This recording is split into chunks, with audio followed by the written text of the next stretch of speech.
Primeira Carta aos Coríntios, capítulo 1. Eu, Paulo, chamado e enviado por Jesus, o Messias, conforme o plano de Deus, com meu amigo Sóstenes, envio esta carta a vocês da Igreja de Deus em Corinto, cristãos purificados por Jesus e separados para uma vida plena de Deus. Incluo nesta saudação todos os que invocam Jesus, onde quer que vivam. Ele é o Senhor deles, assim como nosso. Que todos os dons e benefícios que vêm de Deus, nosso Pai, e do Senhor Jesus Cristo, sejam de vocês. Toda vez que penso em vocês, e o faço com frequência, agradeço a Deus pela vida que levam, com livre acesso a Ele concedido por Jesus. O que aconteceu com vocês é algo que excede a imaginação humana e não pode ser dito em palavras. Cristo pode ser visto claramente na vida de vocês. Basta pensar que vocês não precisam de nada, já têm tudo. Todos os dons de Deus estão entre vocês, que aguardam com expectativa o retorno do Senhor Jesus. Além disso, Deus está com vocês, disposto a mantê-los no caminho, até que todas as coisas sejam acertadas de vez por Jesus. Deus, que conduziu vocês a esta aventura espiritual, compartilha conosco a vida do seu Filho e nosso Senhor Jesus. Ele jamais irá desistir de vocês. Nunca se esqueçam disso. Tenho uma preocupação séria a compartilhar com vocês, meus amigos, pela autoridade de Jesus, nosso Senhor. Tentarei ser o mais direto possível. Vocês precisam aprender a entrar em acordo. Devem ter consideração uns pelos outros, cultivando a vida em comum. Menciono a questão porque alguns membros da família de Chloe me deram uma notícia preocupante, que estão brigando entre vocês. Vou dizer exatamente o que ouvi. Vocês estão criando partidos e declarando: eu estou do lado de Paulo, ou eu prefiro Apolo, ou Pedro é o meu líder, ou eu pertenço ao grupo do Messias. Pergunto a vocês: o Messias, por acaso, foi cortado em pedacinhos para que cada um de nós tenha uma parte dele? Paulo foi crucificado por vocês? Algum de vocês foi batizado em nome de Paulo? Não participei de nenhum dos batismos de vocês, com exceção dos de Crispo e Gaio. E agora, diante dessa questão, estou feliz de não ter participado. Pelo menos ninguém pode sair por aí dizendo que foi batizado em meu nome. Pensando bem, batizei outra família, a de Estéfanas, mas pelo que lembro foram apenas esses. Deus não me enviou para juntar seguidores meus, mas para pregar a mensagem, anunciar o que Ele tem feito e reunir seguidores dele. Não fui enviado para pregar confiando em minha eloquência, banalizando assim o que importa, a cruz de Cristo. Ela não pode ser reduzida a mero discurso. A mensagem que aponta para Cristo na cruz parece tolice para os que caminham para a destruição. Mas para quem está no caminho da salvação, faz todo sentido. Está escrito: destruirei a sabedoria dominante, mostrarei que quem se acha sábio é louco. Onde acharão alguém verdadeiramente sábio, educado e inteligente na época atual? Deus já não denunciou tudo isso como mera pretensão, palavras sem sentido? O mundo, com sua sabedoria fantasiosa, nem mesmo chegou perto do conhecimento de Deus. Por isso, em sua sabedoria, Deus decidiu usar o que o mundo considera tolice, pregação acima de tudo, para levar os que confiam nele ao caminho da salvação. Enquanto os judeus buscam milagres e os gregos correm atrás de sabedoria filosófica, nós prosseguimos anunciando Cristo o crucificado. Os judeus o consideram uma pedra de tropeço e os gregos um absurdo. Mas para nós, judeus e gregos, pessoalmente chamados por Deus, Cristo é o milagre e a sabedoria absolutos, reunidos numa única pessoa. A sabedoria humana é quase nada comparada com o aparente absurdo de Deus.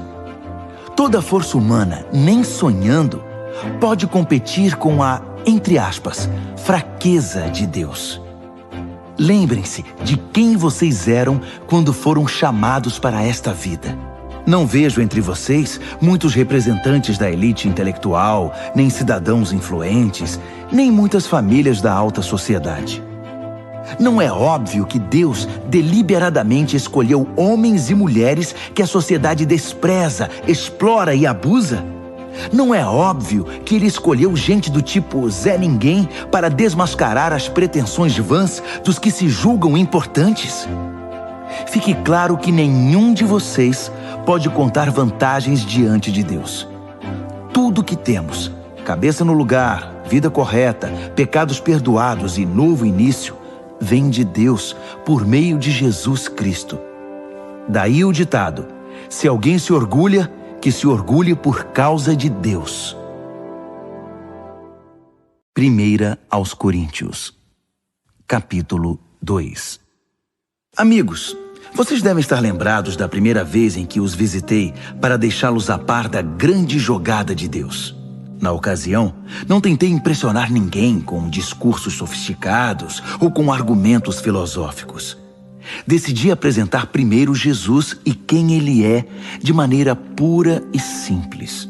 Depois, falei de Jesus e do que Ele fez, o Jesus crucificado. Não estava certo sobre como apresentar o tema. Sentia-me despreparado. Se querem saber a verdade, eu estava morrendo de medo. Assim, nada do que eu disse deve ter impressionado vocês. Mas mesmo assim, a mensagem cumpriu seu propósito. O Espírito e o poder de Deus fizeram isso, o que deixa claro que a vida de fé que possuem é uma resposta ao poder de Deus, não o resultado de técnicas de manipulação mental ou emocional. A verdade é que temos sabedoria para compartilhar desde que vocês estejam espiritualmente firmes. Não se trata de sabedoria popular, propagada por supostos especialistas, que estarão obsoletas em um ano. A sabedoria de Deus é algo misterioso, que encerra a profundidade de seus propósitos. Nada tem de vaga e superficial. Ela não é uma nova mensagem, é a mais antiga. O que Deus determinou como forma de produzir o melhor dele em nós, muito antes que entrássemos em cena. Os sábios do nosso tempo não têm ideia do que seja esse plano eterno. Do contrário, não teriam matado numa cruz o Senhor da vida designada por Deus. Por isso, temos este texto das Escrituras: ninguém jamais viu ou ouviu algo parecido. Nunca se imaginou algo semelhante, mas é o que Deus tem preparado para aqueles que o amam. Mas vocês o têm visto e ouvido porque Deus, por intermédio do seu Espírito, o revelou a vocês. O Espírito, não satisfeito em mover-se na superfície, mergulha até as profundezas de Deus e traz à tona o que Deus planejou. Quem conhece o seu pensamento, a não ser você mesmo? O mesmo ocorre com Deus. Ele não só sabe o que está pensando, mas também nos permite sabê-lo. Deus tudo nos revela sobre os dons da vida e da salvação que nos concedeu. Não precisamos dos palpites nem das opiniões do mundo. Não aprendemos isso nos livros nem na escola. Aprendemos de Deus, que nos ensinou pessoalmente por meio de Jesus, e o transmitimos a vocês em primeira mão. Quem não é espiritual não pode receber os dons do Espírito de Deus, não tem essa capacidade. Os dons de Deus lhe parecem tolice. Só o espiritual pode reconhecer o Espírito de Deus e o espírito humano em plena comunhão. Espiritualmente vivos, temos acesso a tudo que o Espírito de Deus está fazendo. Assim, não podemos ser julgados pelos críticos que não são espirituais. A pergunta de Isaías: existe alguém que conheça o Espírito de Deus, alguém que saiba o que ele está fazendo? Foi respondida: Cristo sabe, e nós temos o Espírito de Cristo. Primeira Carta aos Coríntios, capítulo 3. No entanto, amigos, sinto-me frustrado pela maneira nada espiritual com que vocês lidam uns com os outros e com Deus. Vocês estão agindo como bebês em relação a Cristo. Parece que só sabem mamar. Pois bem, vou amamentá-los, visto que não sabem se alimentar sozinhos.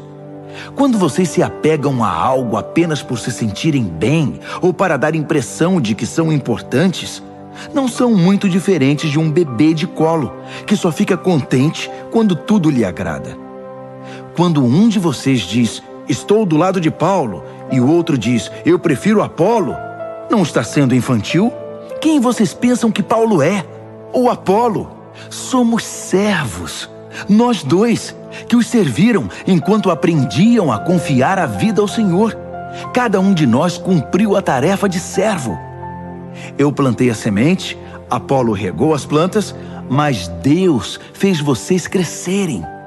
Não é quem planta, nem quem rega que está no centro do processo, é Deus. Ele faz as coisas acontecerem. Plantar e regar são trabalhos menores. O que torna essas atividades dignas é o Deus a quem servimos. Vocês são a lavoura de Deus e nós trabalhamos nela. Usando outro exemplo, vocês são a casa de Deus. Usando o dom que Deus me deu de arquiteto, desenhei a planta. Apolo ergueu as paredes. Que cada carpinteiro que venha trabalhar tenha o cuidado de construir sobre o fundamento. Lembrem-se de que há apenas um fundamento já estabelecido: Jesus Cristo. Sejam exigentes ao escolher o material que irão utilizar na obra. Em algum momento haverá uma inspeção. Se tiverem usado material barato, de segunda linha, vocês serão descobertos. A inspeção será rigorosa. Tudo precisa estar de acordo. Se o trabalho de vocês passar na inspeção, ótimo. Se não, a parte de vocês na construção será derrubada. Mas vocês não serão destruídos. Vão sobreviver, mas com dificuldade. Vocês percebem que são o templo de Deus e que o próprio Deus está presente em vocês? Quem destruir o templo de Deus não ficará impune. Estejam certos disso. O templo de Deus é sagrado e vocês são esse templo. Não se enganem. Não achem que são sábios apenas porque acompanham o noticiário. Sejam os desinformados de Deus. Esse é o caminho da verdadeira sabedoria. Gente que o mundo considera esperta, Deus chama de tola. Está registrado nas Escrituras. Ele expõe as segundas intenções dos que andam de nariz empinado. O Senhor vê através da cortina de fumaça dos que se acham. Não quero ouvir nenhum de vocês contando vantagem acerca de vocês mesmos nem de ninguém. Tudo já é de vocês. Foi um presente. Paulo, Apolo, Pedro, o mundo, a vida, a morte, o presente, o futuro, tudo é de vocês, que são privilegiados por estar unidos a Cristo, que está unido com Deus. Primeira carta aos Coríntios, capítulo 4. Não pensem que nós, líderes, somos o que não somos. Somos servos de Cristo, não senhores dele. Não somos guardiões. Nossa responsabilidade é conduzi-los aos mais sublimes segredos de Deus. Os requisitos exigidos de nós são confiabilidade e conhecimento preciso. Pouco importa o que vocês pensem ou digam a meu respeito. Eu não me avalio. Nesse caso, os rótulos são irrelevantes. Desconheço algo que me desqualifique na minha tarefa para com vocês. Mas isso não quer dizer muita coisa. O Senhor é quem faz este julgamento. Assim, não corram na frente do Senhor, tirando conclusões com base em julgamentos pessoais antes de analisar tudo. Quando Ele vier, trará a público segredos que ninguém imagina, motivações interiores, propósitos e orações. Só então ouviremos o muito bem de Deus. Tudo que faço agora é mostrar que todos esses assuntos dizem respeito a Apolo e a mim, para que vocês aprendam a se controlar e não se precipitem em julgar sem ter conhecimento de todos os fatos. É importante analisar todas as coisas do ponto de vista de Deus. Não me agrada vê-los bajulando uns e difamando outros com base em boatos. Pois quem é que realmente conhece vocês, que sabe o que tem no coração? E se conhecesse, descobriria algo de que possam se vangloriar? Não são dons de Deus tudo que vocês têm e são? Por que então tantos rótulos e disputas? Vocês já têm tudo de que precisam. Têm mais acesso a Deus do que podem imaginar. Deixando de lado Apolo e a mim, vocês estão no topo do mundo, pelo menos no mundo de Deus. E nós estamos lá com vocês. O que vejo é que nós, que temos a mensagem, fomos colocados por Deus num palco, mas ninguém quer comprar o ingresso. Somos como um acidente na rua para o qual o mundo olha quando passa. Somos os desajustados do Messias. Vocês podem estar seguros, mas nós vivemos em meio a fragilidades e incertezas.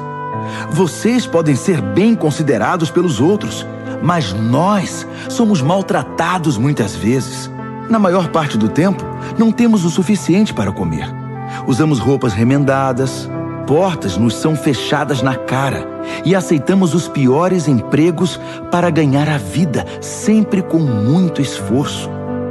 Quando nos ofendem, dizemos, Deus o abençoe. Quando espalham fofocas sobre nós, reagimos com uma palavra boa. Somos tratados como lixo, como restos de comida. E a situação não vai melhorar. Não estou escrevendo para brigar, nem para criar algum desconforto. Escrevo como um pai, meus filhos. Amo vocês e quero que sejam adultos, não crianças mimadas. Há muita gente que não vê a hora de apontar o dedo para o que vocês têm feito de errado. Mas não há muitos pais dispostos a investir tempo e esforço para ajudá-los a crescer. Foi quando Jesus me levou a proclamar a vocês a mensagem de Deus que me tornei o pai de vocês. Não estou pedindo que façam o que eu mesmo já não esteja fazendo. Foi por isso que primeiro enviei Timóteo. Ele também é meu filho querido e fiel ao Senhor. Ele irá refrescar a memória de vocês quanto às instruções que passo regularmente às igrejas no caminho de Cristo. Sei que alguns de vocês são tão cheios de vocês mesmos que nunca ouvem ninguém, muito menos a mim.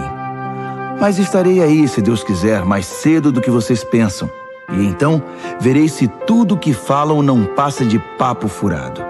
Pois o caminho de Deus não é mera conversa, é vida cheia de poder.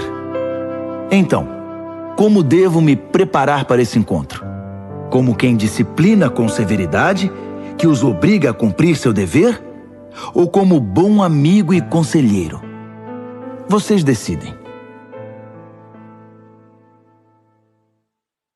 1 aos Coríntios, capítulo 5. Também fiquei sabendo de um caso escandaloso entre vocês que não seria tolerado nem fora da igreja. Um dos membros está dormindo com a madrasta. E vocês ainda se sentem tão superiores, tão satisfeitos com vocês mesmos, que isso nem os incomoda. Não acham que deveriam estar tristes, de joelhos, derramando lágrimas? Ninguém pensou que tal conduta precisava ser denunciada e corrigida? Vou dizer o que eu teria feito. Ainda que esteja longe, é como se eu estivesse aí com vocês, porque sei perfeitamente o que está acontecendo e digo que está errado. Vocês não podem apenas ficar olhando e esperar que tudo se resolva. Reúnam a comunidade e estarei presente em espírito com vocês. Tratem da questão e resolvam o problema na autoridade de Jesus, nosso Senhor, que estará presente entre vocês. Submetam a conduta desse homem perante todos. Que ele a defenda, se puder. Mas se não puder, que seja excluído, ficando à mercê de Satanás.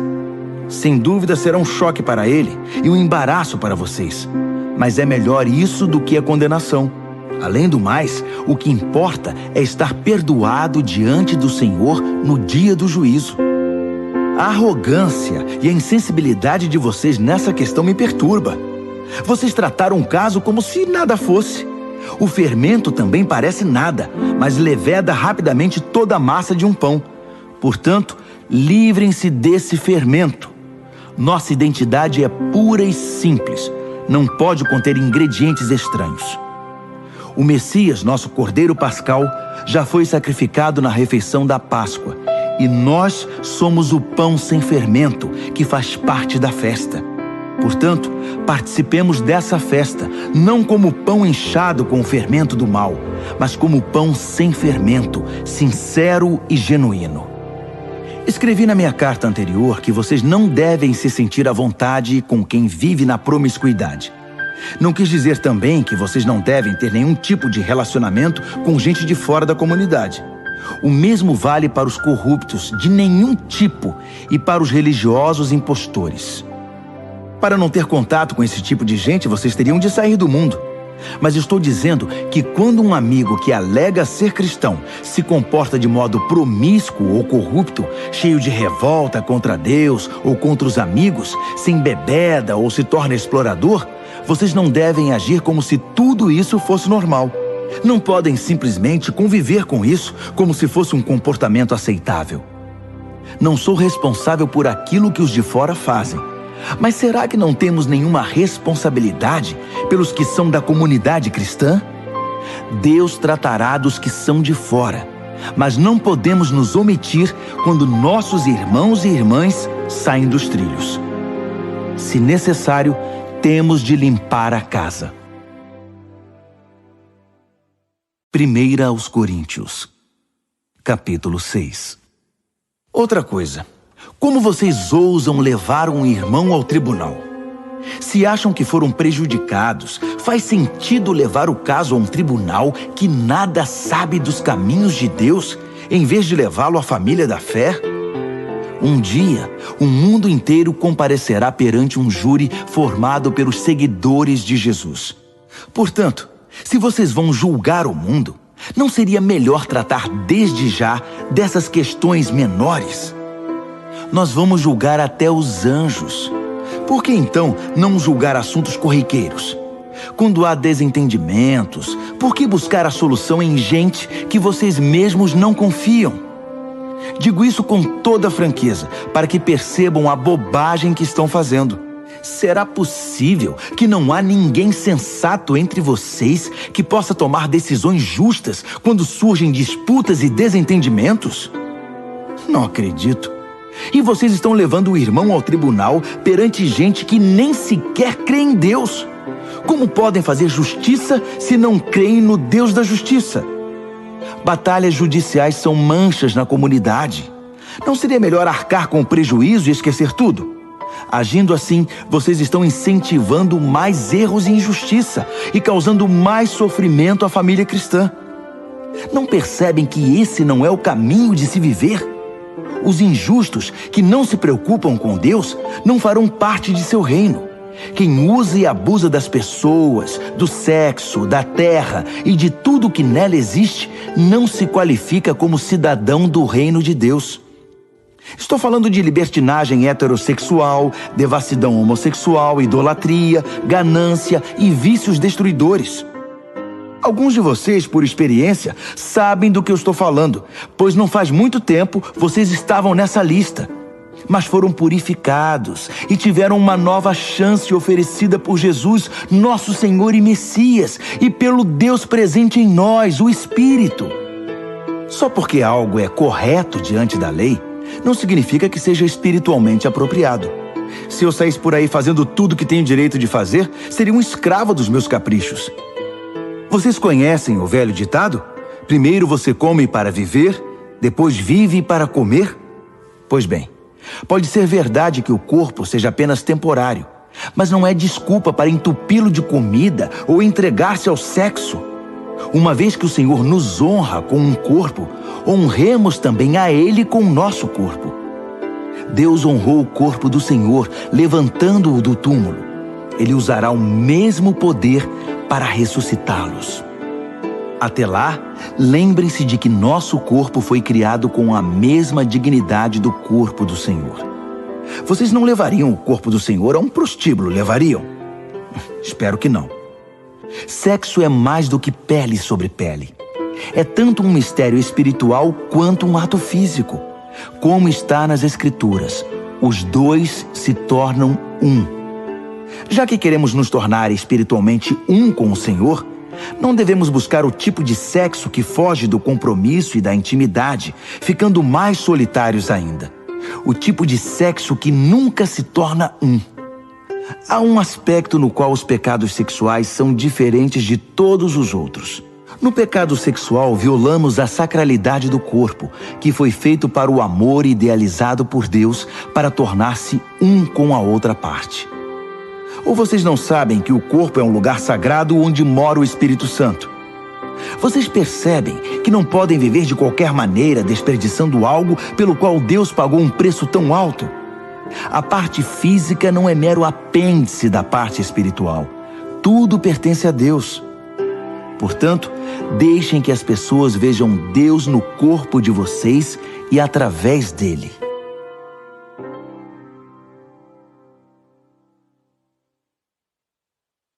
Primeira Carta aos Coríntios, capítulo 7. Passemos agora às perguntas que vocês fazem na carta que me enviaram. Primeira, é bom ter relações sexuais? Sem dúvida, mas de maneira certa. É bom estar casado, tanto para o homem quanto para a mulher. Os impulsos sexuais são fortes, mas o casamento é forte o bastante para contê-los, permitindo uma vida sexual equilibrada e plena num mundo de desordem sexual. O leito matrimonial deve ser marcado por mutualidade. O marido procurando satisfazer a esposa procurando satisfazer o marido. O casamento não é um espaço para brigar por direitos. O casamento é uma decisão de servir a outra parte na cama ou fora dela. A abstinência sexual é possível por um período de tempo, se ambos concordarem e se for para algum propósito de jejum e oração, mas apenas em ocasiões assim. Depois, voltem um para o outro. Satanás conhece maneiras engenhosas de nos tentar quando menos esperamos. Entendam que não estou ordenando tais períodos de abstinência. Apenas dou o melhor conselho se vocês quiserem proceder assim. Às vezes, penso que seria melhor que todos fossem solteiros como eu. Uma vida mais simples em muitos sentidos. Mas o celibato não é para todos. Assim como o casamento também não. Deus dá a alguns o dom de ser solteiro e a outros o dom de ser casado. Entretanto, digo aos solteiros e viúvos que não estar casado talvez seja o melhor para eles, como tem sido para mim. Mas se não conseguirem conter seus desejos e emoções, devem se casar. As dificuldades do casamento são de longe preferíveis à vida do solteiro sexualmente tentado. Se você está casado, continue casado. Ordem do Senhor, não minha. Se a esposa abandonar o marido, ela deve permanecer solteira ou então voltar atrás e se acertar com ele. E o marido não tem o direito de se livrar da esposa. Para os casamentos mistos, cristão casado com não cristão, não temos mandamento explícito da parte do Senhor. Mas vocês devem fazer o seguinte: se você é um homem casado com uma mulher que não é cristã, mas que mesmo assim deseja viver com você, continue com ela. Se você é uma mulher casada com um homem que não é cristão, mas que deseja viver com você, continue com ele.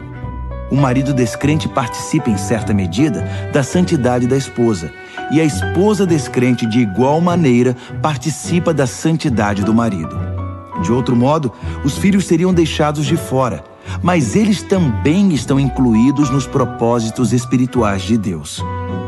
No entanto, se o cônjuge descrente vai embora, deixe que vá. Não seja desesperadamente dependente. Deus nos chamou para viver bem da maneira mais pacífica possível.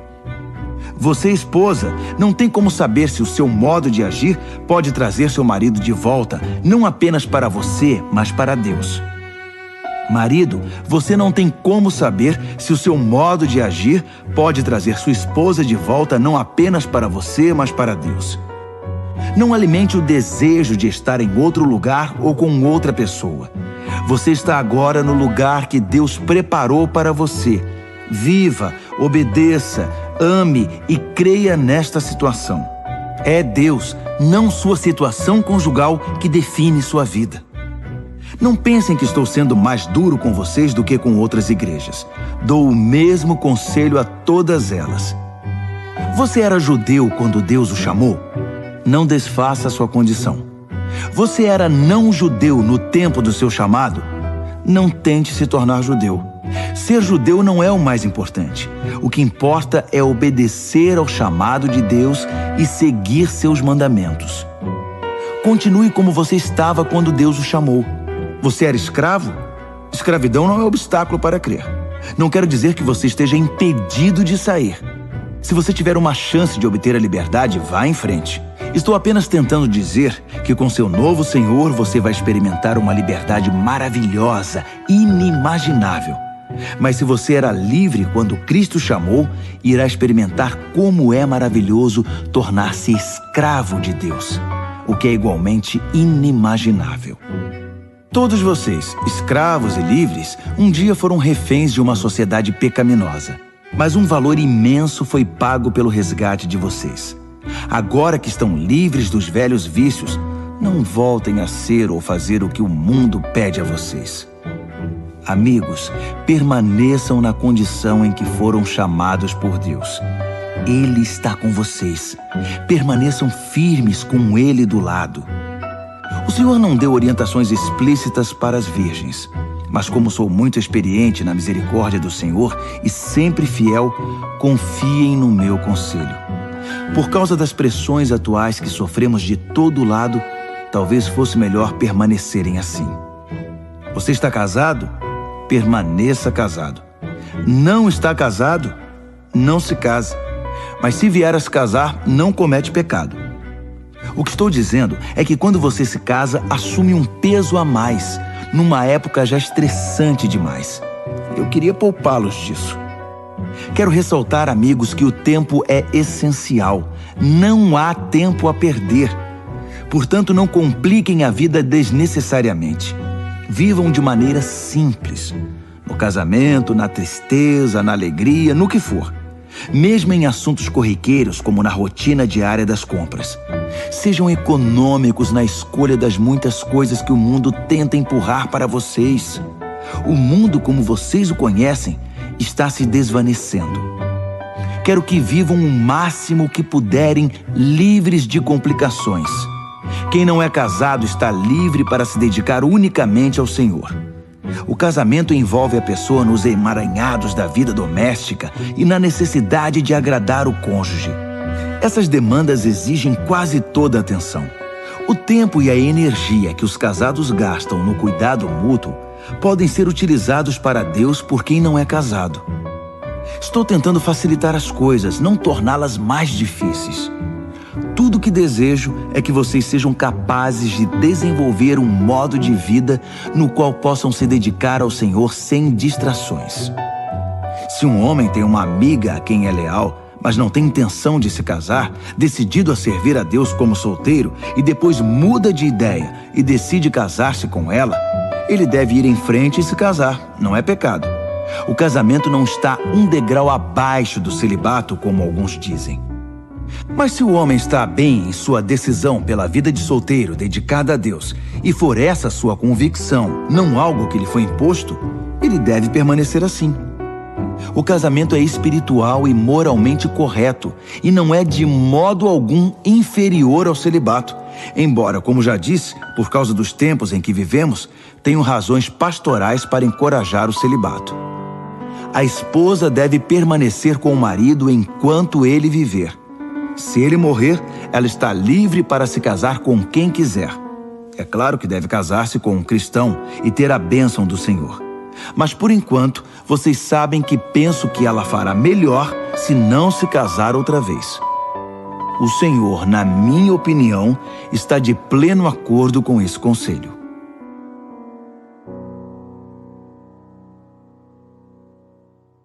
Primeira Carta aos Coríntios, capítulo 8. Continua em aberto a questão sobre a carne oferecida a algum ídolo. Será que é correto participar de refeições nas quais esse tipo de carne é servido? Temos a tendência de pensar que sabemos de tudo e que temos a resposta para essa pergunta. Mas o coração humilde pode nos ajudar muito mais do que a mente orgulhosa. Nunca saberemos o bastante até reconhecer que só Deus sabe tudo. Alguns dizem, acertadamente, que os ídolos não existem de verdade, que não há nada neles, que não há outro Deus a não ser nosso único Deus e que não importa quantos desses chamados deuses sejam invocados e cultuados, eles nada acrescentam à nossa vida, exceto alguma história fantasiosa. Eles dizem, mais uma vez acertadamente, que há apenas um Deus, o Pai, que tudo nos dá e quer que vivamos para Ele. Dizem também que só há um Senhor, Jesus, o Messias, e que tudo é por causa dele, nós inclusive. Sim, é verdade. Então, pensando logicamente, nada aconteceu à carne quando ela foi oferecida ao ídolo. É como qualquer outra carne. Eu sei disso, e vocês sabem também. Mas isso não é tudo. Se fosse, algumas pessoas iriam achar que sabem de tudo e começariam a menosprezar os outros. O conhecimento verdadeiro não é insensível. Precisamos ser sensíveis ao fato de que não estamos todos no mesmo nível de compreensão. Alguns de vocês passaram a vida inteira comendo carne de ídolo e estão certos de que há alguma coisa na carne que prejudica vocês. Essa mentalidade não vai mudar da noite para o dia. Felizmente, Deus não nos vê pela dieta. Não somos elogiados quando comemos de tudo, nem repreendidos quando não toleramos essa comida. Mas Deus se preocupa quando alguém usa sua liberdade de modo irresponsável, levando algum companheiro de fé a se desviar do caminho, devido à vida que levavam anteriormente. Por exemplo, digamos que vocês se vangloriem da sua liberdade indo a um banquete oferecido em honra aos ídolos, no qual o prato principal seja carne sacrificada a ídolos. Mas essa postura pode representar um perigo para quem ainda luta com a questão, alguém que os considere sábios e maduros. O perigo é que ele ficará terrivelmente confuso, sem saber mais o que é certo e errado. Cristo deu a vida por essa pessoa. Seria pedir demais que desistissem de ir ao banquete por causa dela? Porque, como vocês dizem, não faria nenhuma diferença. Mas fará diferença se vocês ferirem um irmão, com o risco de condená-lo à ruína eterna. Quando vocês ferem seu irmão, estão ferindo Cristo. Um banquete aqui e ali não vale o preço de uma dessas pessoas frágeis na fé. Assim, se sua participação no jantar com carne de ídolo significar o desvio de algum irmão, é melhor ficar em casa. 1 Coríntios, capítulo 9. Não me digam que não tenho autoridade para escrever deste modo. Não acham que devo sentir-me perfeitamente livre para fazê-lo? Não recebi esta tarefa?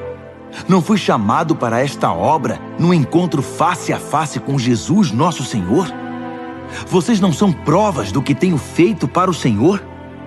Ainda que ninguém mais admita a legitimidade do meu chamado, vocês não podem negá-lo, pois meu trabalho com vocês é a prova viva da minha autoridade. Não tenho medo dos críticos. Nós que atuamos na obra missionária para Deus, temos direito a acomodações decentes e ao sustento para nós e nossa família. Parece que vocês não levantaram objeção sobre isso para os outros apóstolos, nem para os irmãos do Senhor, nem para Pedro. Então, por que só no meu caso? Será que só Barnabé e eu temos de ir desacompanhados e ainda pagar do próprio bolso? Será que um soldado trabalha por conta própria? Que lavrador é proibido de comer dos frutos do próprio trabalho? Que fazendeiro não bebe o leite de seu rebanho? Não estou exagerando apenas por estar irritado. Tudo isso está escrito na lei de Moisés. Não amordace o boi, impedindo-o de comer os grãos enquanto debulha. Vocês acham que Moisés estava preocupado com o gado? Não acham que a preocupação era conosco? Claro que sim. Lavradores trabalham ansiosos pelo tempo da colheita. Assim, se plantamos sementes espirituais entre vocês, é errado esperar que nos sirvam 1 ou 2 refeições? Outros até exigem isso de vocês. Será que nós, que nunca exigimos nada, não merecemos mais?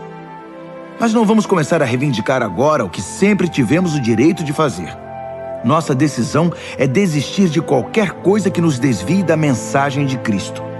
Minha preocupação agora é que vocês não usem nossas decisões para tirar vantagem ou privar alguém dos seus direitos. Vocês sabem que quem trabalha no templo sempre teve a garantia de poder viver dos rendimentos da casa de Deus. Também os que oferecem sacrifícios no altar podem se alimentar do que é sacrificado. Seguindo o mesmo raciocínio, o Senhor determinou que quem proclama a mensagem deve ser sustentado por aqueles que creem nela. Mesmo assim, quero deixar claro que nunca peguei nada para mim e que não estou escrevendo agora para exigir alguma coisa. Prefiro morrer a permitir que duvidem de mim ou questionem meus motivos. Se proclamo a mensagem, não é para ganhar alguma coisa. Sou impelido a fazer isso, e ai de mim se não o fizer. Se eu considerasse este trabalho apenas um meio de ganhar a vida, eu esperaria algum pagamento. Mas como não penso assim, pois creio que ele me foi confiado de modo muito especial, por que esperaria ser pago? Então, acham que eu estou ganhando algo com isso? Na verdade, estou. O prazer de proclamar a mensagem sem que vocês tenham de pagar por isso. Vocês não precisam nem bancar minhas despesas. Ainda que eu esteja livre das exigências e expectativas de todos, tornei-me um servo voluntário de todos, para alcançar todo tipo de gente. Religiosos, não religiosos, moralistas, libertinos, fracassados, desmoralizados, não importa. Não adoto o estilo de vida deles. Mantenho o meu comportamento baseado em Cristo, mas entrei no mundo deles e compartilhei da realidade deles. Tornei-me servo em minha tentativa de levar alguns dos que eu encontrei pelo caminho para uma vida salva por Deus. Fiz tudo por causa da mensagem. E não queria apenas falar dela, eu queria estar nela. Todos vocês já foram ao estádio e viram as corridas. Vários atletas correm, mas apenas um vence. Correr para vencer. É para isso que os bons atletas treinam duro. Eles fazem isso por uma medalha de ouro, que perde o brilho e o valor. Mas vocês estão atrás da medalha que nunca envelhecerá. Não sei sobre vocês, mas eu estou correndo a toda velocidade rumo à linha de chegada. Estou dando tudo de mim. Nada de pegar leve. Estou alerta e preparado. Não vou ser apanhado dormindo no ponto. Depois de mostrar o caminho para os outros, nem posso pensar que eu poderia perder. 1 aos Coríntios, capítulo 10. Amigos, lembrem-se da nossa história e aprendam. Nossos antepassados foram todos guiados por uma nuvem e conduzidos milagrosamente através do mar. Eles passaram através das águas, num batismo como o nosso, enquanto Moisés os levava da morte e da escravidão para a vida de salvação. Todos comeram e beberam a mesma comida e bebida, providenciadas diariamente por Deus. Eles beberam da rocha, uma fonte de Deus, que os acompanhava por onde fossem. E a rocha era Cristo.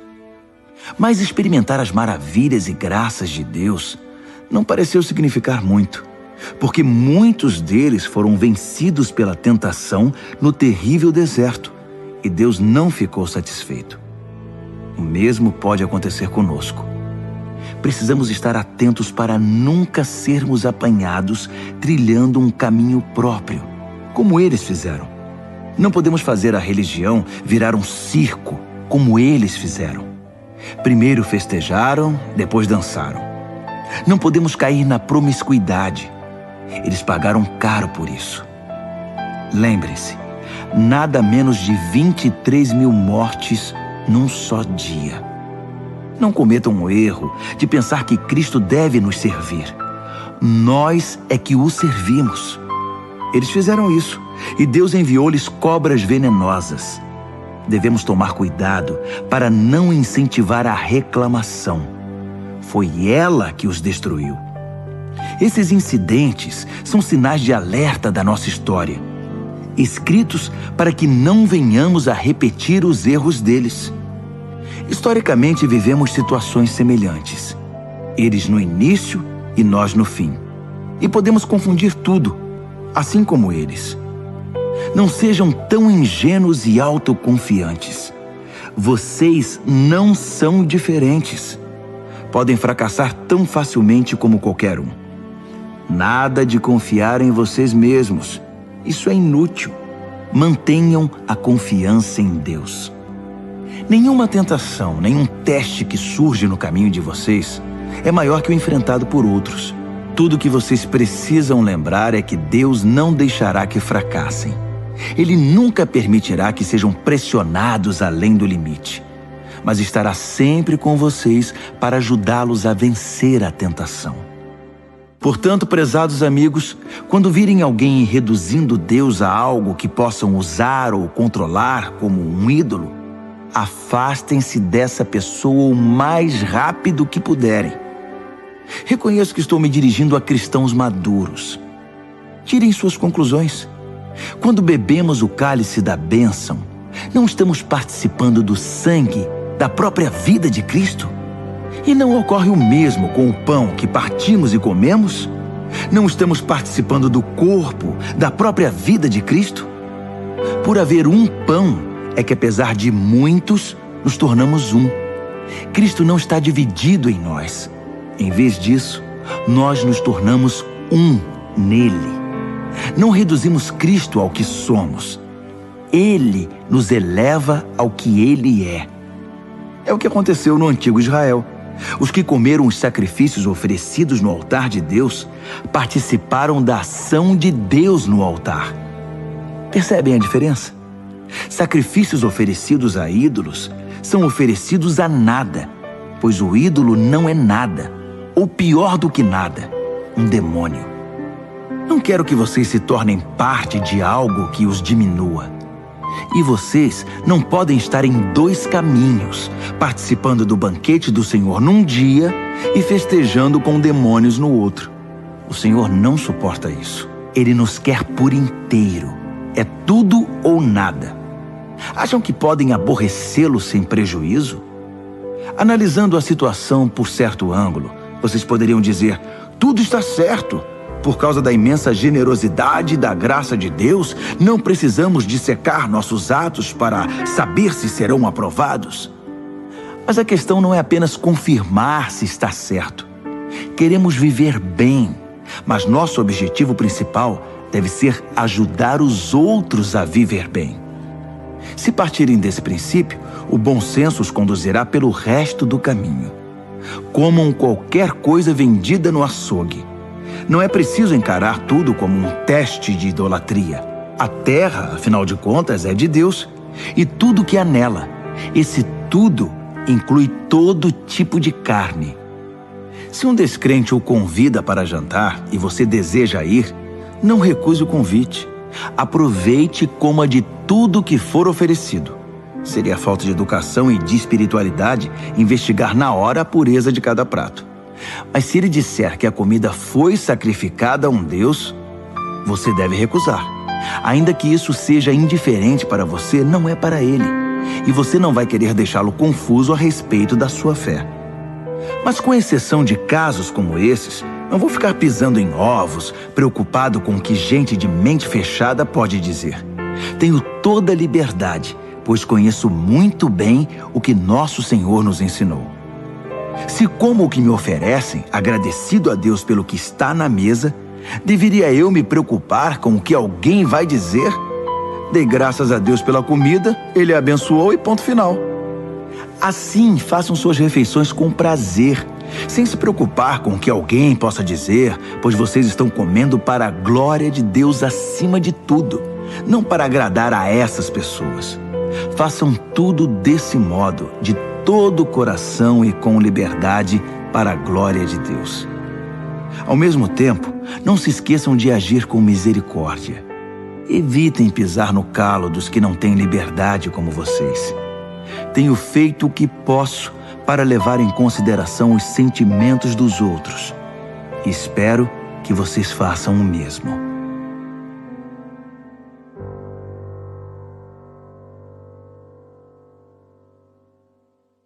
Primeira Carta aos Coríntios, capítulo 11. Fico feliz por saber que vocês continuam a se lembrar de mim e a me honrar, guardando as tradições da fé que ensinei. Toda autoridade verdadeira vem de Cristo. No relacionamento conjugal, existe autoridade da parte de Cristo para o marido e da parte do marido para a esposa.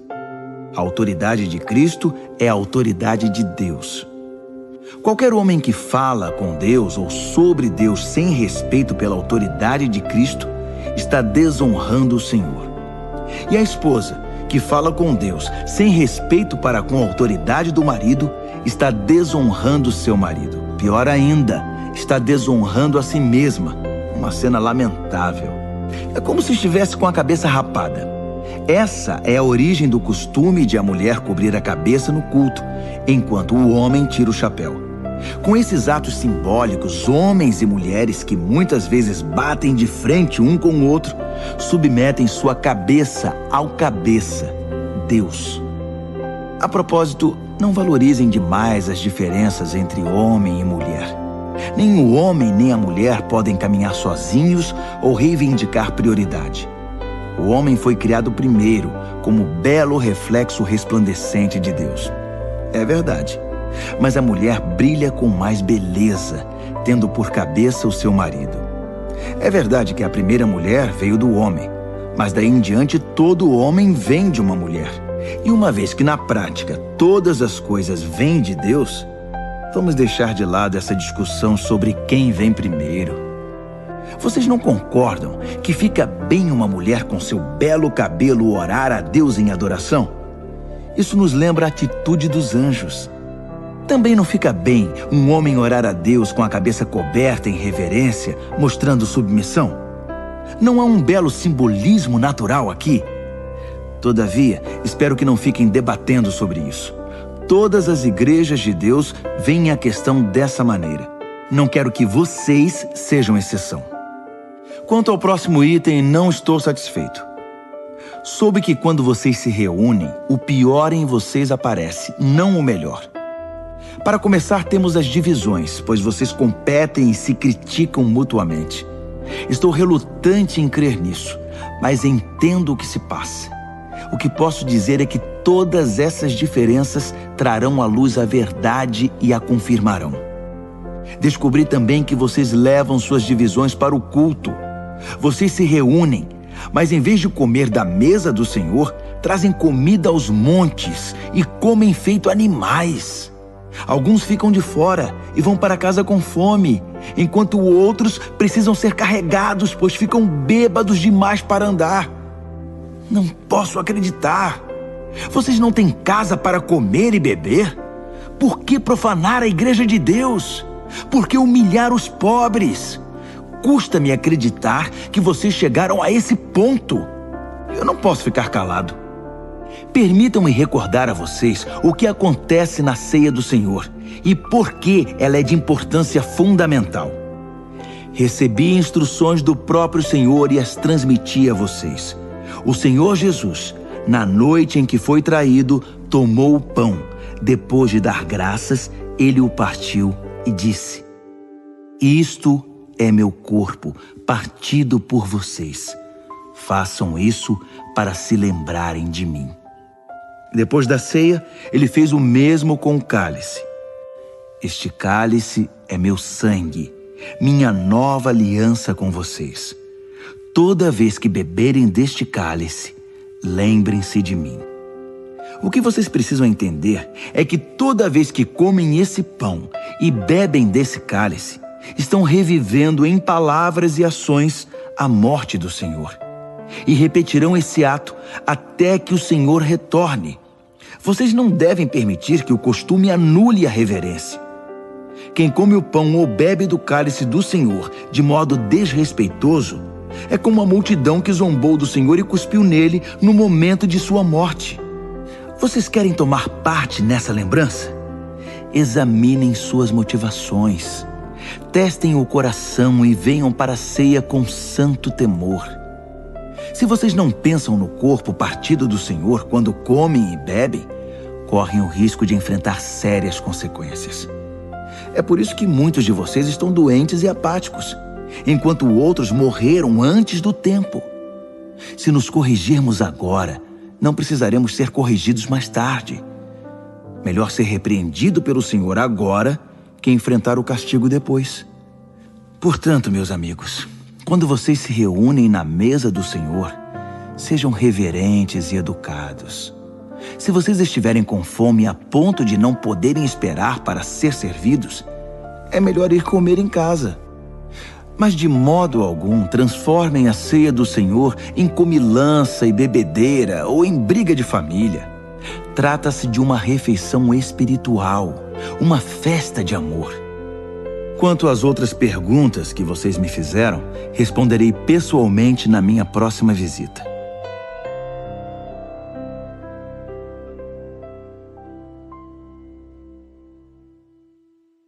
Primeira Carta aos Coríntios, capítulo 12. Quero agora falar sobre as várias maneiras pelas quais o Espírito de Deus se manifesta em nossa vida. O tema é complexo e quase sempre mal compreendido, mas vocês precisam ser informados. Vocês se lembram de como eram quando não conheciam Deus, mudando de um Deus falso para outro, sem saber o que estavam fazendo, apenas imitando o que todos faziam? Na vida cristã é diferente. Deus quer que usemos a inteligência. Por exemplo, usando o raciocínio, vocês sabem perfeitamente que o Espírito de Deus jamais induzirá alguém a dizer "Maldito Jesus". E ninguém deseja dizer "Jesus é Senhor" sem o discernimento do Espírito Santo. Os dons variados de Deus são distribuídos por toda parte, mas todos têm origem no Espírito de Deus. Os variados ministérios são desenvolvidos em toda parte, mas todos têm origem no Espírito de Deus. As variadas expressões do poder de Deus se manifestam em toda parte, mas o mesmo Deus está por trás de tudo. A cada cristão é dado algo a fazer, que mostre como Deus é. Todos ganham, todos são beneficiados. Todo tipo de dom é distribuído pelo Espírito para todo tipo de pessoa. A variedade é maravilhosa. Conselho sábio, entendimento claro, confiança sincera, cura dos enfermos, milagres, proclamação da palavra, discernimento de espíritos, línguas, interpretação de línguas. Todos esses dons têm uma origem comum, mas são distribuídos um a um pelo Espírito de Deus. Ele decide quem recebe o que e quando. É fácil entender como essa diversidade funciona se olharmos para o corpo humano. Nosso corpo está dividido em muitas partes, membros, órgãos, células. Mas a despeito de tantas partes, ainda é um corpo. Ocorre o mesmo com Cristo. Por meio do seu Espírito único, dissemos a Deus a nossa vida incompleta e sem sentido. Costumávamos tomar decisões de forma independente, mas agora vivemos uma vida plena e integrada, em que Ele tem a palavra final em tudo. É o que proclamamos em palavra e ação quando fomos batizados. Cada um de nós é agora uma parte de seu corpo ressuscitado, renovado e sustentado por uma fonte, seu Espírito, da qual todos nós bebemos. Nossos antigos rótulos como judeu ou grego, escravo ou livre, não têm mais utilidade. Precisamos de algo maior, mais abrangente. Quero que entendam que tudo isso faz vocês terem mais importância. Um corpo não é apenas uma parte ampliada. O corpo é o conjunto de partes diferentes, mas semelhantes em combinação e que funcionam em conjunto. Faz algum sentido o pé dizer: não sou tão elegante quanto a mão, embelezada com anéis, por isso acho que não pertenço a este corpo? Se o ouvido disser: não sou importante como o olho que tudo vê, por isso não mereço estar na cabeça, vocês iriam querer tirá-lo do corpo? Se o corpo fosse todo olho, como poderia ouvir? Se fosse todo ouvido, como poderia cheirar? Mas sendo do jeito que é, podemos perceber que Deus pôs cada parte do corpo exatamente onde quis. Quero também que entendam que a diversidade mantém a importância de cada parte, impedindo que cada um dê valor apenas a si mesmo. Por melhores que sejam, vocês só têm importância por fazerem parte do corpo. Um olho enorme ou uma mão gigante não seria um corpo, e sim um monstro. O que temos é um corpo com muitas partes, cada uma do tamanho apropriado e em seu devido lugar. Nenhuma parte é importante por si mesma. Vocês podem imaginar o olho dizendo para a mão: fora, não preciso de você. Ou a mão dizendo para o pé: você está dispensado, não preciso mais de você. De fato, na prática, acontece o contrário. Muitas vezes, o que é menos proeminente é mais fundamental e também mais necessário. Por exemplo, vocês podem viver sem um olho, mas não sem o estômago. Quando seu corpo sofre, não faz nenhuma diferença se é um membro externo ou interno, maior ou menor. Todas as partes sofrem junto, pois cada parte tem a devida dignidade e importância. No entanto, vocês têm mais preocupação com as partes menos proeminentes. Se vocês tivessem de escolher, não iriam preferir uma boa digestão a um cabelo bonito? O modo pelo qual Deus formou o corpo humano é um modelo que nos ajuda a entender nossa vida comunitária na igreja. Cada parte depende da outra. As partes que mencionamos e as que não mencionamos. As partes que vemos e as que não vemos. Se uma parte se fere, todas as outras partes estão envolvidas. Se uma parte vai bem, todas as outras desfrutam esse bem-estar. Vocês são o corpo de Cristo. É o que vocês são. Jamais se esqueçam disso. Só depois que vocês reconhecem que participam desse corpo, é que a parte de vocês adquire algum significado. Vocês conhecem algumas partes que Deus estabeleceu na igreja, que é seu corpo: apóstolos, profetas, mestres, operadores de milagres, gente com dom de cura, gente com capacidade para ajudar, gente com capacidade de administrar, gente que ora em línguas. Não é óbvio que a igreja de Cristo é um corpo completo marcada pela diversidade? Nem todos são apóstolos, profetas, operadores de milagres, gente com dom de cura. Nem todos oram em línguas. Nem todos são intérpretes de línguas.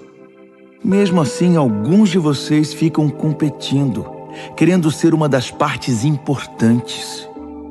Mas agora quero apresentar a vocês um caminho muito melhor.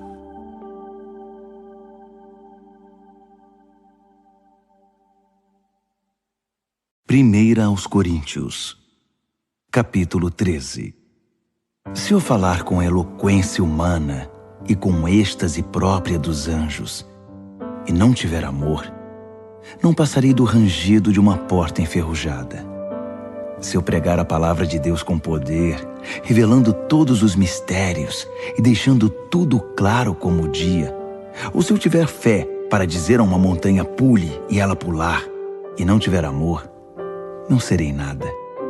Se eu der tudo o que tenho aos pobres e ainda for para a fogueira como mártir, mas não tiver amor, não cheguei a lugar algum. Assim, não importa o que eu diga, no que eu creia ou o que eu faça, sem amor, estou falido. O amor nunca desiste. O amor se preocupa mais com os outros que consigo mesmo. O amor não quer o que não tem.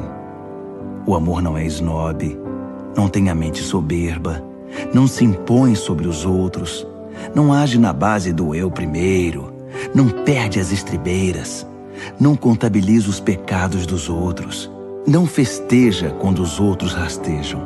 Tem prazer no desabrochar da verdade. Tolera qualquer coisa. Confia sempre em Deus. Sempre procura o melhor. Nunca olha para trás, mas prossegue até o fim.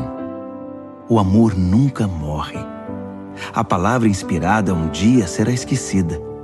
A oração em línguas vai passar. O entendimento alcançará seu limite. Nós conhecemos apenas parte da verdade, e o que dizemos a respeito de Deus é sempre incompleto. Mas quando o que é completo chegar, tudo o que é incompleto em nós deixará de existir. Quando eu era bebê no colo da minha mãe, eu balbuciava como qualquer bebê. Depois que cresci, deixei para sempre essas coisas de bebê. Hoje, não vemos as coisas com clareza. Estamos como que num nevoeiro, enxergando com dificuldade por entre a neblina. Mas isso não vai durar muito. O tempo vai melhorar e o sol vai aparecer.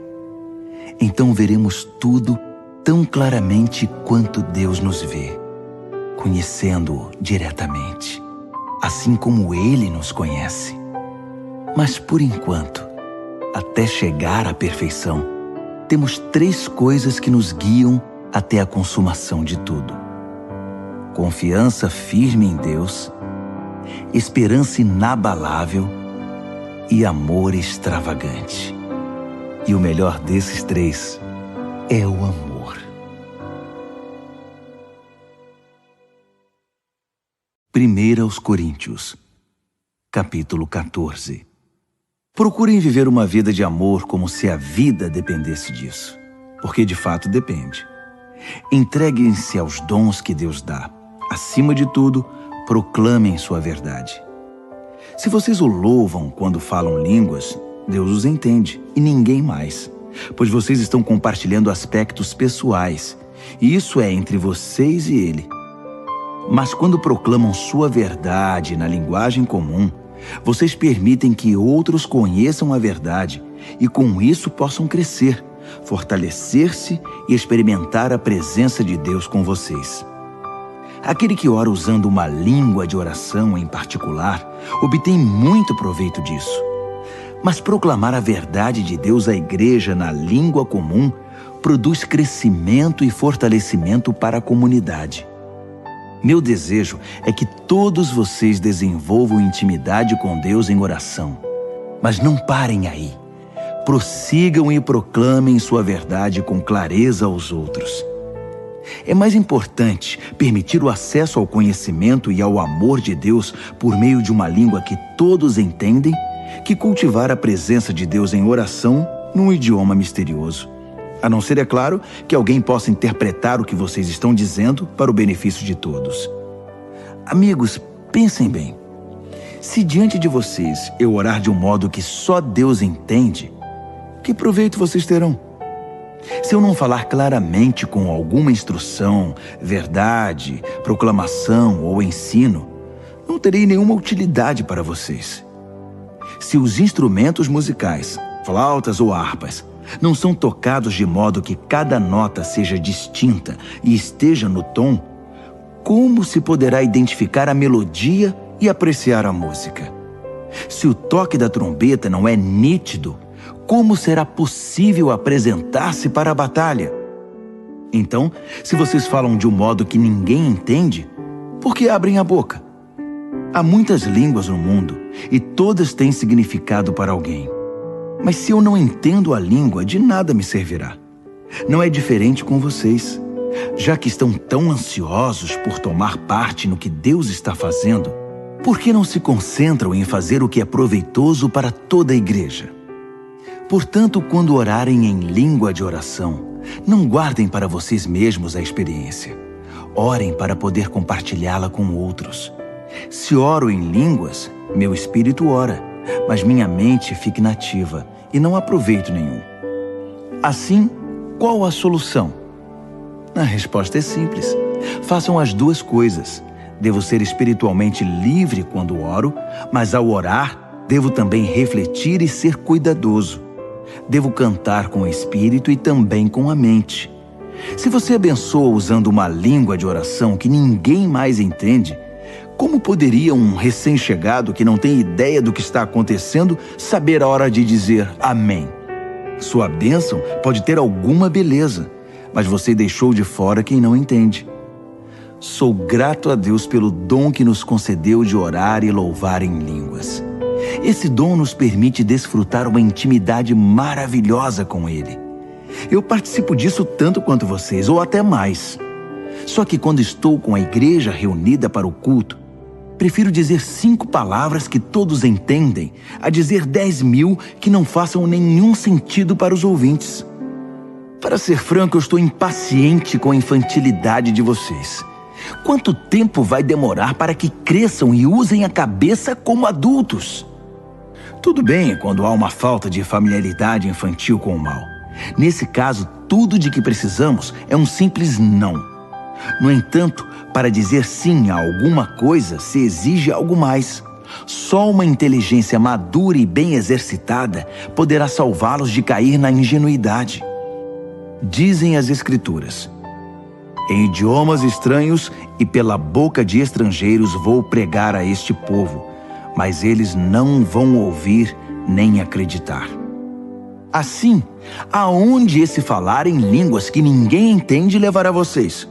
Isso não ajuda os cristãos e deixa os descrentes ainda mais confusos.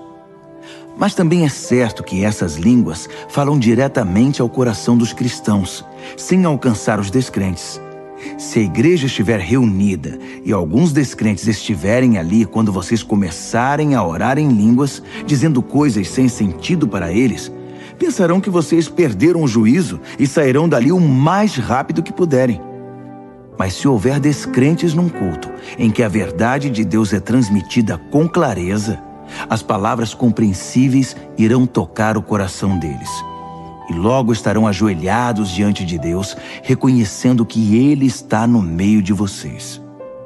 Assim, quero que façam o seguinte: quando se reunirem no culto, cada um de vocês esteja preparado para fazer o que for proveito para todos.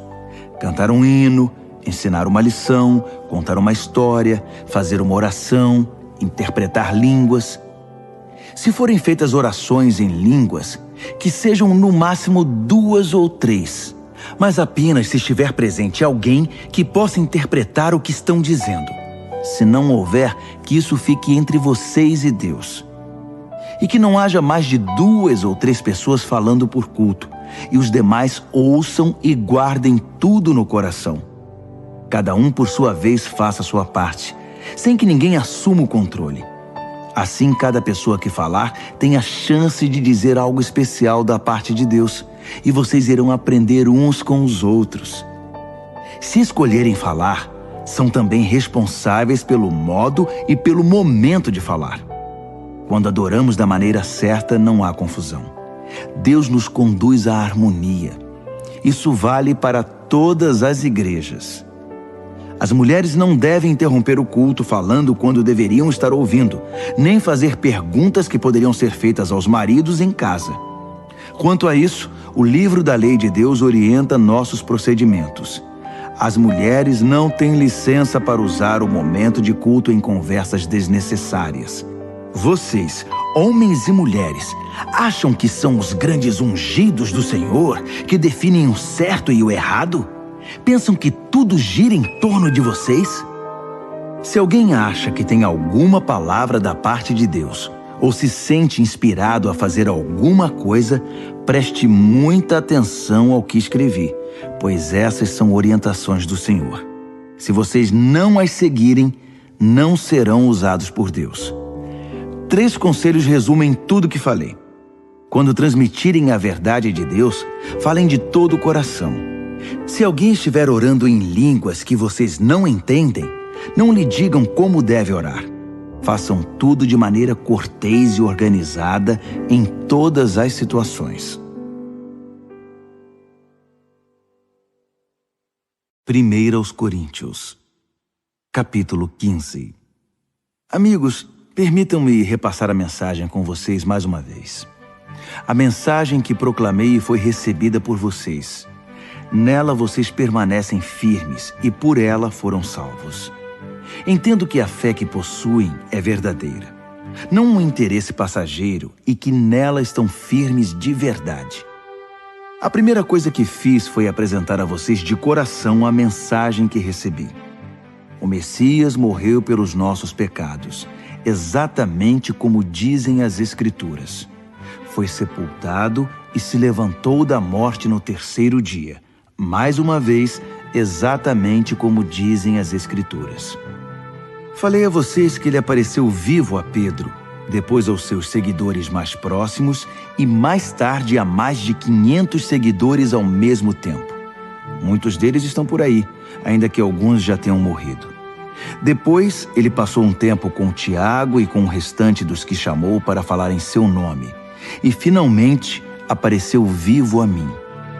Faz todo sentido que eu viesse por último, pois nem mereço ser incluído no grupo original, como vocês bem sabem, já que passei anos perseguindo a Igreja de Deus. Mas a mim foi concedida a graça bondosa de Deus. E a ela devo tudo que sou. Não posso permitir que sua graça seja desperdiçada. Não trabalhei mais que qualquer um dos outros, embora os resultados não tenham dependido de mim, mas sim de Deus que me deu sua graça. Então não faz diferença se vocês ouviram a mensagem de mim ou de outro. Nós falamos a verdade de Deus e vocês a receberam e creram.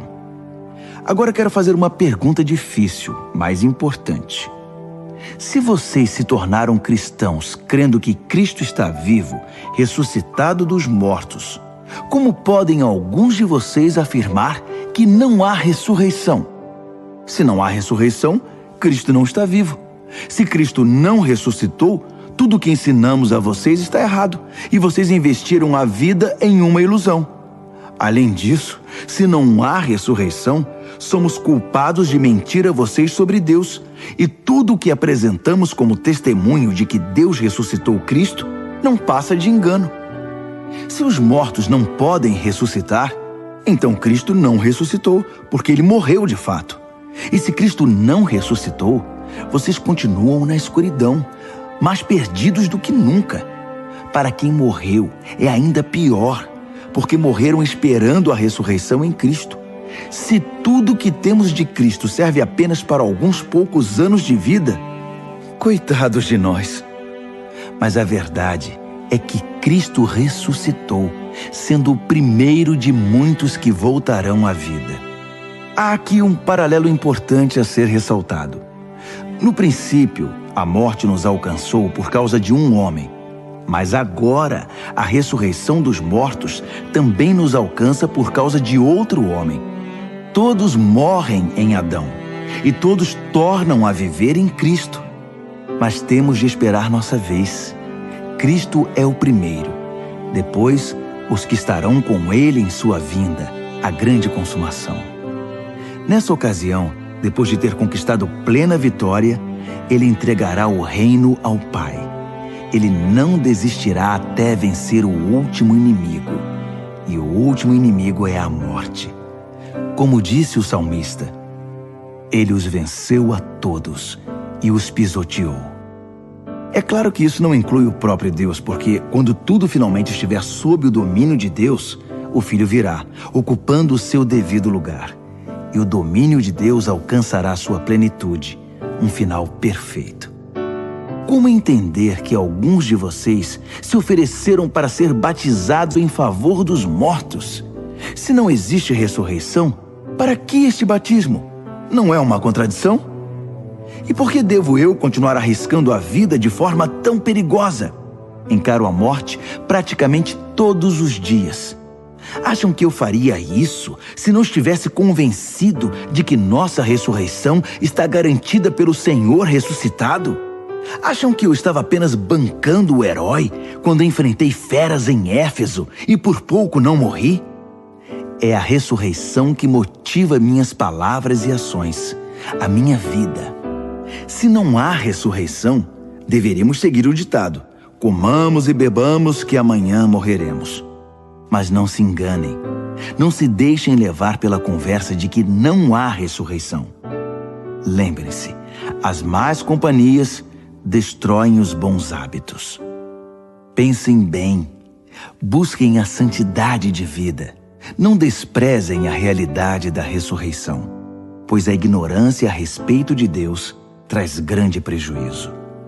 A verdade é que uma discussão prolongada como essa é inútil. Um cético pode perguntar: como pode haver ressurreição? Mostre-me. Quero ver com os olhos. Com que esse corpo da ressurreição se parece? Na verdade, essa pergunta é absurda. Isso não se vê com os olhos. Entende-se por uma ilustração. Quando plantamos uma semente, ela morre e logo nasce uma planta. A semente e a planta são bem diferentes. A semente de uma laranja não se parece com uma laranjeira. O que plantamos é diferente do que colhemos. Assim também, o corpo que é sepultado como se fosse uma semente e o corpo da ressurreição são muito diferentes. Observem que a variedade de corpos é impressionante. Assim como há diferentes tipos de sementes, há diferentes tipos de corpos. Corpo humano, corpo dos mamíferos, das aves e dos peixes. Vendo toda essa diversidade, temos uma ideia da glória da ressurreição, pois além dos corpos da terra, há também outros corpos no espaço, o sol, a lua e as estrelas, vistos em sua diversidade, beleza e esplendor.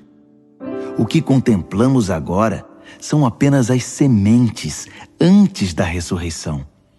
Imaginem como serão belas e gloriosas as plantas da ressurreição. A ilustração da semente, que depois de plantada morre e ressurge como planta viva, é, na melhor das hipóteses, uma simples comparação, mas talvez lance alguma luz sobre o mistério do corpo da ressurreição.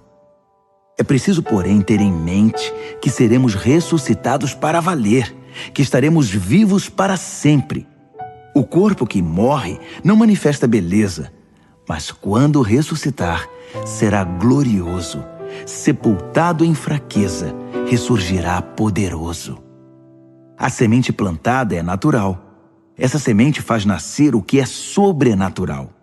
É a mesma semente, o mesmo corpo. Mas que diferença entre o que morre fisicamente e o que ressurge em imortalidade espiritual. Para prosseguir, devemos voltar a atenção para as Escrituras. O primeiro Adão recebeu a vida. Cristo, o último Adão, é espírito doador de vida. A vida física vem primeiro, depois a espiritual. O início se dá na terra, o desfecho se dá no céu. O primeiro homem veio da terra, e daí em diante os seres humanos são chamados terrenos. O segundo homem veio do céu, e por isso seremos celestiais. Assim como somos o reflexo do que está em nossa origem terrena, seremos o reflexo do nosso desfecho celestial. Amigos, eu preciso enfatizar que a vida natural terrena não nos leva ao reino de Deus. Sua própria natureza é morrer. Portanto, ela não poderia terminar naturalmente na vida do reino que dura para sempre. Mas quero compartilhar algo maravilhoso. Um mistério que talvez eu nunca entenda totalmente. Nem todos os cristãos vão morrer, mas todos serão transformados. O toque da última trombeta soará num piscar de olhos e o fim chegará. Ao sinal da trombeta celeste, os mortos se levantarão para nunca mais morrer, pois a morte perderá seu poder. Do mesmo modo, todos nós seremos transformados. Na ressurreição será assim. O que é perecível será substituído pelo que é imperecível. O mortal substituído pelo imortal. Então fará sentido o ditado: finalmente foi a morte derrotada pela vida. Ó morte, não está agora vencida? Ó morte, quem temerá a que era temida? Foi o pecado que tornou a morte tão terrível. E foi o código legal da culpa que conferiu ao pecado sua influência destruidora. Mas agora, graças a Deus, que por um só ato vitorioso da vida, derrotados estão o pecado, a culpa e a morte. E tudo graças ao nosso Senhor Jesus Cristo. Diante de tudo isso, prezados amigos, permaneçam firmes. Força! Nada de desânimo. Dediquem-se inteiramente ao trabalho do Senhor, pois nada do que fazem para Ele jamais será perda de tempo.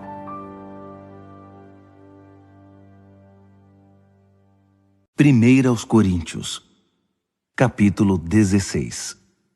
No caso da oferta que está sendo arrecadada para ajudar os cristãos pobres, dou a vocês as mesmas instruções que dei às igrejas da Galácia. Todo domingo, cada um traga a sua oferta. Sejam generosos. Guardem o que for recolhido para que, quando eu chegar, tudo esteja pronto e eu não precise fazer nenhum apelo. Depois da minha chegada, escreverei cartas de recomendação aos responsáveis pela entrega da oferta em Jerusalém. Se acharem melhor que eu vá junto, ficarei feliz em viajar com eles. Planejo visitar vocês depois de passar pelo norte da Grécia. Não pretendo ficar muito tempo lá, mas pode ser que eu fique com vocês até passar o inverno. Talvez possam me ajudar quando eu partir para a próxima missão. Não quero visitá-los apenas de passagem. Meu desejo é demorar um bom tempo, se o Senhor quiser. Por enquanto, permaneço aqui em Éfeso. Uma grande porta de trabalho se abriu aqui, apesar da oposição. Se Timóteo aparecer, cuidem bem dele. Façam que ele se sinta em casa. Como eu, ele é incansável no trabalho do Senhor. Não permitam que ninguém o menospreze. Depois de algum tempo, enviem-no de volta a mim com a bênção de vocês. Digam-lhe que eu o estou esperando, bem como a quem o estiver acompanhando. Quanto ao nosso amigo Apolo, estou ajeitando tudo para que ele possa visitá-lo. Ele não acha que este é o melhor momento, mas haverá melhor ocasião.